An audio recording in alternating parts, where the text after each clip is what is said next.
put in my we call it those like water backpacks. A Camelback? Camelbacks. Camelback. There you go. They can be I meant think to be that's the clean brand. now, though. Yeah. We'll figure it out soon. Yeah. There's a will, there's a way. And hey, we got a will. We have Yeah. Maybe to- Okay, so I don't know. I'm gonna give this a 3, 5, 2, 5. I don't know. That's a tough one for me. Okay, clarify. 3, 3, 2, 5. Because it's still pumpkin beer, and I don't want to drink a lot of these. Yeah, So that's a good pumpkin beer. by the way, good shout out to everybody out here on Instagram, and also we just finally figured and troubleshooted our YouTube streaming, so we're live on YouTube as well. Awkwardly halfway through there. Yeah. Through the Yeah, we'll figure it out. We already did for everybody out on YouTube. We already did the what was the first one that we did? They Oh, can- the pumpkin. Yeah. You'll just have to go back to the beginning of the podcast to hear that. It was Breckenridge or something. The pumpkin spice latte. So Go ahead. I'm gonna rate this guy. I'm gonna go. Yeah, man, it is a little bit more spicier than the last one, but I'm gonna continue at a 3 on this one. Get spicy, bro. I'm not getting like I want pumpkin to be in my face. I want to have like the cinnamon, the nutmeg, or whatever makes a pumpkin. Like I'm actually not sure the tasting notes that I should be looking for, but I want more flavor right now. I'm not getting. Okay. All right. Interesting. All right. But Understood. it is. I will say it is a little bit better than our last beer. True. So it's a 3, but it's a better 3. It's This is a 3 in bold. This form. is a strong 3. This is a strong Hard 3. Yeah. Hard 3. Last one was a weak 3 for me. Benny boy. All right, so theory on pumpkin beers. Once you drink one pumpkin beer, your palate's totally geared toward pumpkin beers. Okay. So pumpkin beers don't get better, really. You can get no more than a 3.25. I will also give this one a 3.25. Okay. Okay, I all right, like all right. that. There we go. Saying that's why I think I want a strong like IPA for once Yeah, you got. as my cleanser. That way No, it seriously, actually ser- tastes. Seriously, drink an IPA and then take another sip of that. I bet your rating will go down. We'll get to that. We better finish this beer first, and then we'll Okay, let's finish up with our news. yeah, Here Real real quick. quick. real quick. Okay, let's kind of stick within the Spider-Verse Do it. sort of thing, but within the movies, because there's a fair amount happening with that right now. Apparently, Ruben Fleischer came out, that's the director of Venom, and said it's going to be PG-13. There was never an R anticipation whatsoever with this. It was 100% of the time going to be a PG-13 movie. It's shot to be a PG-13 movie. We didn't shoot it to make an R cut. He's like, in fact, if you go to make and this was one thing I thought was kind of interesting, a Venom movie R specifically based off of violence, that's going to make a cheap Venom movie. I want to make a good Venom movie based off of the story and not have to rely on violence. And there's a lot of stuff we can do in today's world to get around with and still make a good movie. And you can do a lot more within the terms of PG-13 than people think. His example was Dark Knight, which is still one of the darkest, grittier sort of movies. So, Well, just because something has violence doesn't mean you have to show said violence. It can be off screen. well, and you can do things with CGI of him biting a guy's head off and actually put it in a movie without actually, seeing spinal separations and stuff like that. Yeah, I'm good. I'm good with the PG-13. I'm okay with it. I as long as it's a good movie, that's all. Yeah. Yeah. I just want it to be good. I want it to have ultimately all I care some about. some solid nods to the character in the comics and just be a good story. Let's just tell a good story, guys. That's all I want. Exactly. And the other thing I was looking, so there's Avi Arad. I'm not sure how to pronounce his name. Avi. He's a Venom writer. He's done a lot of stuff, and he was a big consultant and pushed a lot to use Venom in Spider-Man 3. He's done a lot of superhero movies. And he really regrets how Venom was done in Spider-Man 3. So I think he's learned a lot from it, and how that he's not just kind of a central one-off character like, shit, people actually care a lot about this character.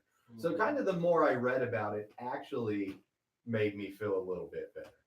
Yeah. Oh, to know Avi Arad, he's doing basically heading up the Sinister Six. Oh my gosh, He has yeah, he is. Morbius, Silver Surfer, Prodigal Son, which I'm really excited. I just saw Raven that. the Hunter. He's got Sinister Six, Silver Sable. He's Yeah. got Metal Gear Solid in the works. Shit, they are Damn. I did not. He's just announced all these movies, and let's look up Silver Surfer because he's one of my favorite characters. That's rad as fuck. Man. That's awesome. It's gonna Norrin do that Rad, Uncharted, in is fact. That's Man, gonna I be did it on purpose. God damn. Interesting. Well, I don't think anything else, so let's not spend too much time on that. But that is, I didn't realize all those were finally announced. It's so hard right Oh, my dick is up and out. This is exciting. Wow, way to Man. bring us to Avi Arad there. Cool beats. now. That's pretty cool. Well, he's done a lot because he was also confirmed that Morbius is the next movie after Venom. They're going full-fledged Jared Leto, and they're going to try and stay really comic accurate with it, allegedly. But that's the next one. And I just hope so hard Jared Leto's a better Morbius than the Joker. yeah, I can see him. absolutely. I can see him being better Morbius. Ben, I know you're a Venom fan. You got any thoughts? I know this is actually one of the few comic book characters you like or know about. I was hoping for a rated R. Yeah. I just the Venom series is Spider-Man was kind of one of the characters I got into when I was younger. Definitely got into the Venom Carnage series. And those were by far the most graphic Spider-Man comics I ever saw, at least when I was a kid. Like if there's Carnage, you could not do that. PG. No, they had No. they had like they just had pictures like still frames of just like dead people just laying over like cabs in the middle of Central Park. I mean, just a massacre. This is the most violent stuff I'd ever seen in Spider-Man, and the kind of stuff that happens in those in those particular comics, I thought it should have got a rated R. I think they should use the violence. I think the story is more important, yes, but I think the violence is part of the story. And I agree, especially with Venom. It really is. and with all the stuff that's happening in those comics, you can't tell me that a few people aren't dropping a few F-bombs here and there. Motherfucker, he just ripped that guy in half. Yeah. You're not going to say, "Oh, good Willie, did you see that guy just Well, I rip did. Clean Twain?" and that's even more. That's even it. I mean, especially Carnage. I mean, the character Carnage. How is he not rated R? I mean, he's a rated R Has he character. been period. confirmed that he's going to be in this one? No, Yeah. Carnage isn't in this. It's No, the stuff I've read recently has said that like there's probably a glimpse of him at the end. I think there will be, and I think when it comes to one, but that's the other thing. Can you start like a Venom movie, this one PG-13, and the next one be Carnage, so then you have to turn it up to R? Yeah, you can't. It's too late now. It's So over. that's the other It's thing over. is where that makes it a really difficult. Well, no, and they already confirmed it's going to be a trilogy. or that's what they want to do at least, is they're hoping for it. I hope so. thought I that's what could they're think gonna of a do. good character arc that I would like to see them go through with that. Eventually, have Well, Carnage there's is the so second many one, different and then- symbiotes now. There's a lot you can do with that, especially if the whole Marvel universe kind of comes full with them getting Fox and Sony. It's endless possibilities. Maybe not under PG-13 standards, but Well, still, I mean, even just character driven, I think you could go with, it wasn't Eddie Brock that had his back broken. It was, Flash Thompson? Flash Thompson, Right, and then he became Agent Venom. Mhm. Like, who's a current member of the Guardians of the Galaxy. yeah, just roll it all into one character for the Spider-Verse, and then eventually, on the third one, get Agent Venom and have him wreak hate on everything. Yeah. And then eventually try and, get rid of the symbiote. You guys ever read any Morbius stuff? The Living Vampire. Well, no, see, I had Morbius comics too, Mhm. and he entered that. Oh, whole yeah. universe, several times. Yeah, Morbius, I'm wondering how they're going to do that because a lot of, at least the stuff I read in some iterations, he's almost a good guy. Definitely an anti-hero. Yes, that anti-hero. sort of thing. Yeah. So, I don't know, man. That could be quite interesting. And then I could really see Jared Leto going all weird and nuts and making that one work. Unlike Joker. Unlike Joker. Well, isn't Morbius supposed to be kind of like from what I remember, he like eventually like dates Black Cat a little bit or whatever, or was the scientist and trying to research like cancer cells or whatever, and or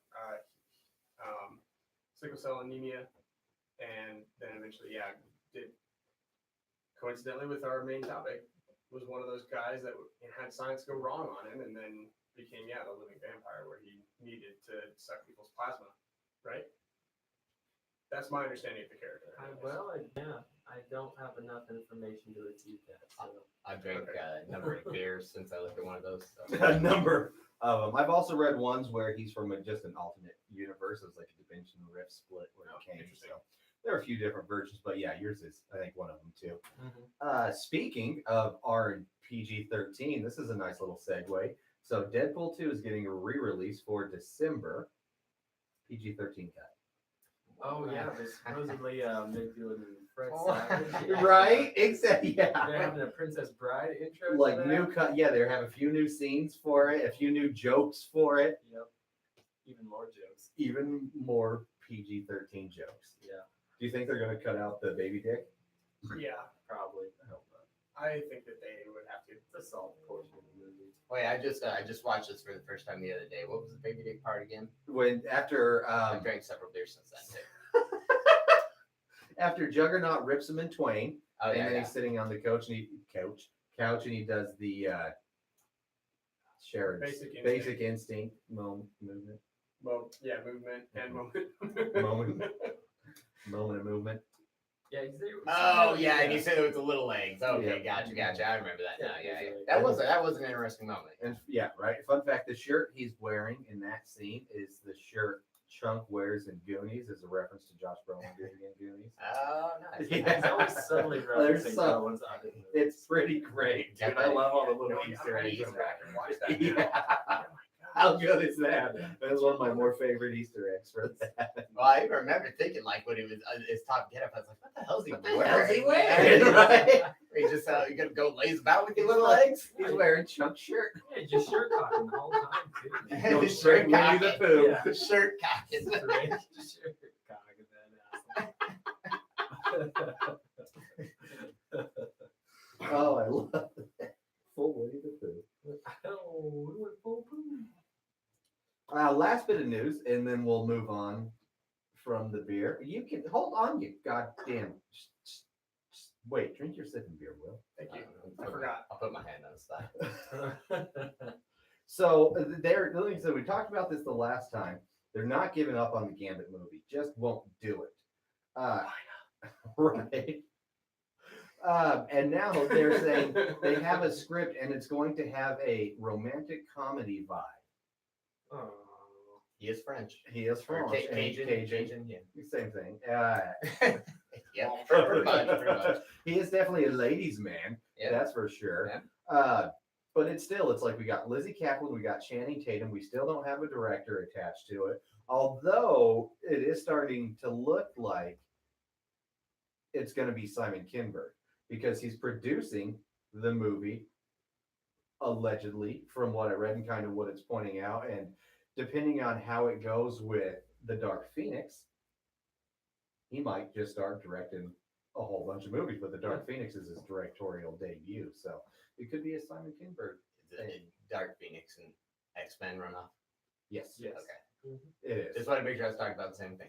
You're I'm absolutely behind you guys. You're absolutely correct. You're with us. We're holding hands. We're all right. So yeah, that's the. But he also says it's going to have a romantic comedy vibe in the sense that Logan had a Western vibe, but wasn't a Western sort of thing. So he's like, that's kind of a loose way to put it. So I think people were over, thinking it was going to be some sort of Ryan Gosling fucking movie or something, Yeah. or Channing Tatum movie, as it may be. But he was saying, It's a goddamn Lizzie Kaplan movie. yeah, exactly. But I so hope this movie doesn't suck. And I think the only way it might suck is for it not to be made. Yeah. But Yeah. guess we'll see. Yes, we'll find Well, out. how much? Okay, guys. Here we go. Now I can ask you some questions, give you some talking points. So Gambit's always kind of like a third party character in most of the X-Men stuff I've seen. He's, Yeah. he's not he's never really kind of the main guy. He's not Oh, yeah. a Wolverine. He's not a Nah, he's not a Wolverine. So how much background have they done in the comics regarding Gambit? Have they ever gotten real into depth? They Is there- really is there have. some gray area. They really have. No, he's actually got a pretty deep, dark origin story. They did their whole origins of Gambit with it, and a lot of stuff with the Marauders, and how he came from these two, warring tribes. One's a tribe of thieves, and the other's something else. I can't. Assassins. And so he was, the prince of one, and then she was the princess of the other, but it was forbidden love. And he's one of the only mutants to ever be known was a mutant at birth, too, because most of them don't hit their deformities or get their powers until they were born. He was born with, or until they hit puberty. He was born with glowing red eyes and stuff. And yeah, it's we don't need to. Blowing up his pacifier. Yeah, there's quite a bit of Gambit backstory to pull. Okay, yeah. Well, I was just wondering. But Atomic diapers. yeah, maybe there'd be. He's in the X-Men. A lot of the reason you don't see that is because Gambit as a character is definitely more of a lone wolf sort of guy. He's not much of a team player, kind of like Wolverine is, although Wolverine was a lot more well received, so of course they wrote him into it. But Gambit never really was the kind of guy that wanted to be team action. Well, it's like the X-Men have a circulating cast all the time. Remember Dazzler? Dazzler. Do you think that this movie's going to be set in a time period where they could pull off the headgear? Dude, that's the one thing, because costume? even in the comics, he doesn't pull off the headgear. As much as I love Gambit, and he's definitely my favorite mutant, that shit looks stupid up top there. That probably doesn't need to happen. Probably. Live action. Probably not. I can't imagine them doing that with a romantic comedy setting. Yeah. You just need to see the actor's face, and I can't see True. Tatum wearing that. Okay, that's pretty much what we got for news, though. So we're gonna take a quick break, and then we'll be back here with you and drink some more beer and talk about news and talk about superheroes and villains and other shit from science accidents. Woo! This is where we get a pee, right? Yes. Okay. All right, cheers, everybody. Hopefully, you enjoy this upcoming ad. Come on back.